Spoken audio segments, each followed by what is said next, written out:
गोइल कमाए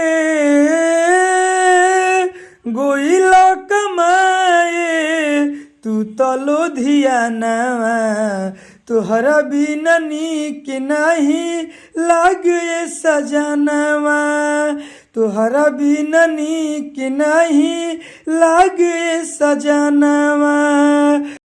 तो क्या हाल है सिंगर भाई लोग, ठीक है? ये जो गाना लिखे हैं ना, पति पत्नी के ऊपर गाना लिखे हैं। जो पति परदेश में चल जाते हैं कमाने के लिए, उसी से रिलेटेड हम लिखे हैं गाना न्यू ट्रैक नया अंदाज में। ये गाना बिल्कुल हम फ्री में लिखे हैं। आप सिंगर हैं तो इस गाने को गा सकते हैं, रिकॉर्डिंग करवा सकते हैं। बिल्कुल दोस्तों, हम ये गाना फ्री में लिखे हैं। चलिए पूरा वीडियो को फुल देखिए। हम गाना को स्टार्ट कर रहे हैं, लेकिन गाना को स्टार्ट करने से पहले आपसे हाथ जोड़ के रिक्वेस्ट है, चैनल पर नए हैं तो सब्सक्राइब कर दीजिए, लाइक कर दीजिए। मेरा नाम जान लीजिए, मेरा नाम है राइटर राजा सिंघानिया।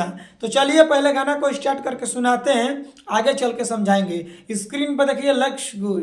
चलिए दोस्तों, ये मुखड़ा है, हम मुखड़ा को गा रहे हैं। गोइल कमाए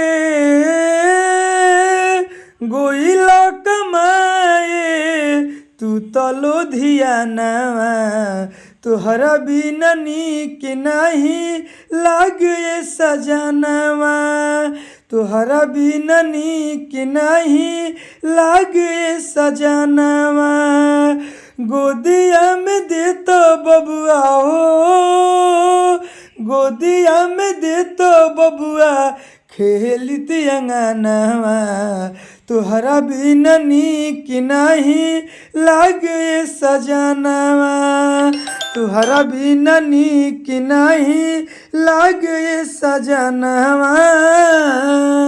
चलिए दोस्तों, ये दूसरा का अंतरा है, हम दूसरा का अंतरा को गा रहे हैं। नोई नोई शादी भइली नोई हो गवानवा पत्नी के दुख नहीं बुझेल सजनवा।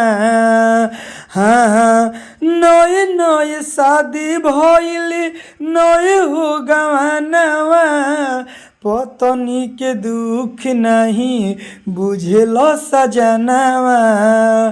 हमरा के छोके तू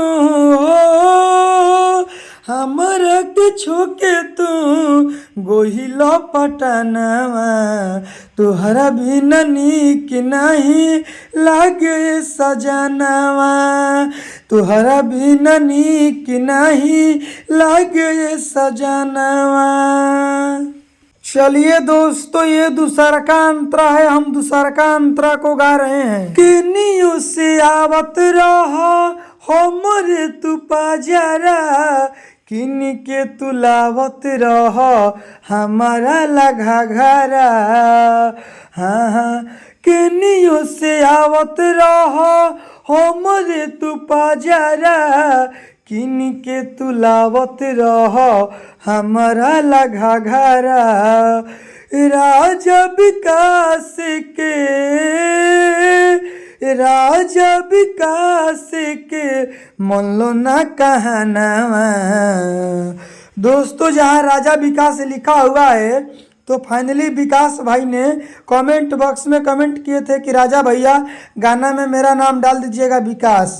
तो देखिए दोस्तों, विकास भाई को गाना में नाम डाल दिए हैं। इसी तरह आप भी अपना गाना में नाम डलवाना चाहते हैं तो सबसे पहले आपको करना क्या पड़ेगा कि गाना में आपका भी नाम लेंगे। सबसे पहले आप चैनल पर नए हैं तो सब्सक्राइब कर दीजिए, लाइक कर दीजिए, कमेंट बॉक्स में आप अपना नाम लिखिए कि आपका नाम क्या है। कैसे कि अगली वीडियो बनाएंगे तो उस गाने में आपका नाम ले लेंगे, जैसे विकास भाई का नाम लिए हैं। आगे का लाइन, राजा विकास के मन लो ना कहनावा तुहरा बिना नीक नहीं लागे सजनवा तुहरा बिना नीक नहीं लागे सजनवा। चलिए दोस्तों, गाना समाप्त हो गया है। अब मेरा बतिया को ध्यान से सुन लीजिए। अगर आप सिंगर है, चाहते हैं कि नहीं नहीं हम इस गाने को नहीं गाएंगे, हम अपने लिए पर्सनल गाना लिखवा कर गाएंगे अपने लिए स्पेशल। तो अगर आप पर्सनल गाना लिखवाना चाहते हैं दोस्तों, तो आपको कहीं जाने की जरूरत नहीं है। कैसे कि देखिए स्क्रीन पर मोबाइल नंबर हम दिए हैं, आप हमसे कॉल करके बात करिए, हम आपको पर्सनल गाना लिख कर दे देंगे आपके व्हाट्सएप नंबर पर, ठीक है ना। तो फटाफट कॉल करिए और पर्सनल गाना लिखवाइए। और चैनल पर नए हैं तो सब्सक्राइब कर दीजिए, लाइक कर दीजिए। अब बताइए किस टाइप के गाना लिखे, ट्रेंडिंग टॉपिक के ऊपर गाना लिखे कि न्यू ट्रैक लिखे कि सैड सॉन्ग लिखे कि ऑर्केस्ट्रा सॉन्ग लिखे, किस टाइप के गाना लिखे कमेंट बॉक्स में आप अपना राय भेज दीजिए। अगर आपको पर्सनल गाना लिखवाना है तो चैनल पर नए हैं सब्सक्राइब करिए, कॉल करिए, कॉल करके हमसे बात करिए, हम आपको पर्सनल गाना लिख कर दे देंगे। चलिए बाय बाय, लव यू।